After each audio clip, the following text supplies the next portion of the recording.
मुझे मेरा उत्तर मिल गया महाराज। आज नई परीक्षा में असफल रहा। आप अपना युवराज चुनने के लिए स्वतंत्र हैं और मैं अपने सर्वश्रेष्ठ शिष्य को ढूंढने जा रहा हूं। ठहरिए गुरुदेव, विलंब से उत्तर देने के लिए क्षमा चाहता हूँ। मैं सोचने लग गया था कि वर्षों के महान परिश्रम के बदले मेरे गुरु बस इतनी सी गुरु दक्षिणा मांग रहे हैं। आपने संसार के सर्वश्रेष्ठ योद्धा तैयार किए हैं गुरुदेव, मैं सिद्ध करूंगा। मैं पांचाल नरेश को आपके समक्ष लेकर आऊंगा। गुरु का स्थान ईश्वर से भी ऊंचा, इसलिए शिष्य का कर्तव्य है कि गुरु की आज्ञा का प्राण देकर भी पालन करे। आपको आपकी गुरु दक्षिणा अवश्य मिलेगी गुरुदेव। हम पांचों कल ही पांचाल की ओर प्रस्थान करेंगे। हम भी जाएंगे पांचाल नरेश को आपके चरणों में लाने के लिए। और अब युवराज का चुनाव तो दक्षिणा ग्रहण के पश्चात ही होगा। भी हमारे साथ चलोगे मित्रगण?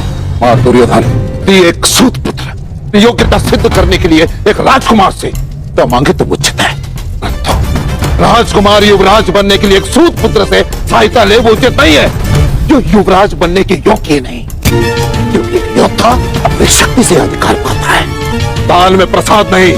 यदि इस बुझा को सूत पुत्र के बाहुबल की आवश्यकता पड़ जाए तो मुझे ग्लानि है, तुम मेरे शिष्य हो। और यदि तुम भारी योद्धा के सहायता के बिना पांचाल नरेश द्रुपद का सामना नहीं कर सकते तो तुम्हें वहां जाने की आवश्यकता नहीं है। आचार्य, मैं दुर्योधन अपने भाइयों के साथ में स्वयं अपने गुरु दक्षिणा का ऋण चुकाने अवश्य जाऊंगा।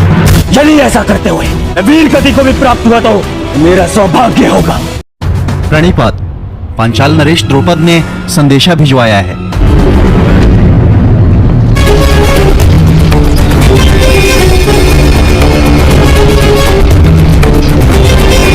फिर से असफल हुए द्रोण, एक ही दिन में दो बार असफल। पहली असफलता पांचाल नरेश द्रुपद की शक्ति को कम आंकना, और दूसरी असफलता अपने इन शिष्यों की क्षमता को अधिक आंकना।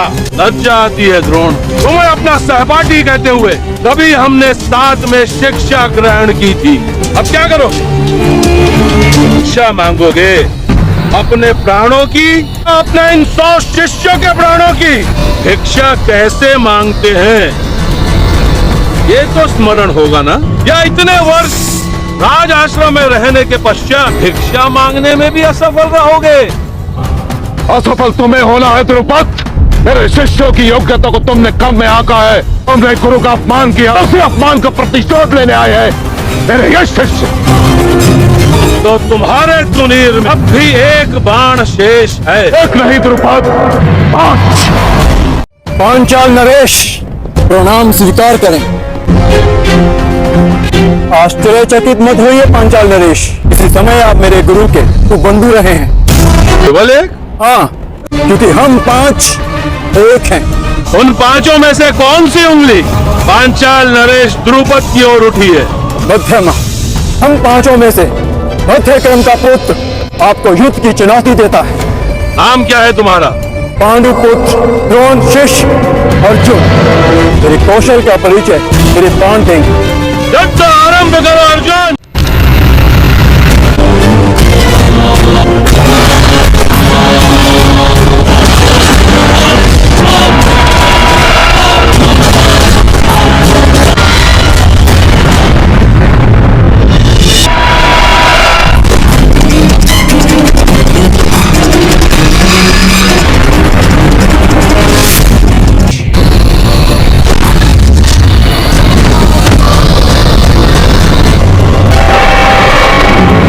संभव ये नागपाश है ये द्रुपद।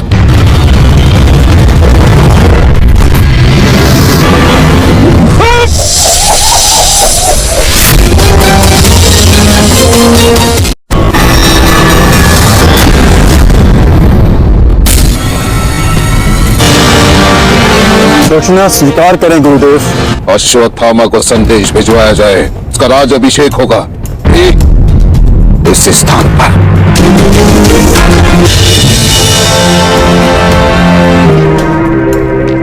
द्रुपद, आ जा रहे हो?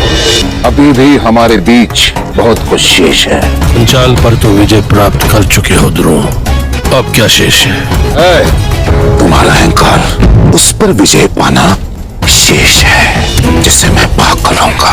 तुम मित्रता बराबर वालों से की जाती है, बराबर वालों से। आता ना तुमने तो राज्यसभा में मैं तुमसे सहायता मांगने आया था। वर्षों से मेरे कानों में तीर की भांति चुभ रहे हैं। मैं का चक्र देखो, तुम कहाँ, मैं कहाँ। आज मैं एक राजा का पिता हूँ, राजा का।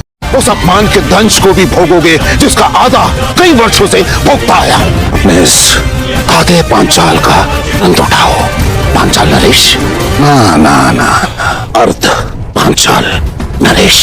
बोलो हस्तिनापुर की। तुम्हारे मुख से ध्वनि क्यों नहीं निकल रही? पांचाल नरेश, जिससे दान प्राप्त होता है उसकी जय की जाती है, क्या था ना? हस्तिनापुर की जय। उत्तम, गुरु दक्षिणा पूर्ण हुई। गर्व है मुझे तुम पर। मेरा सपना मुझसे छीन लिया गया। युधिष्ठिर युवराज बनेगा, बल का नहीं, छल का प्रयोग होगा।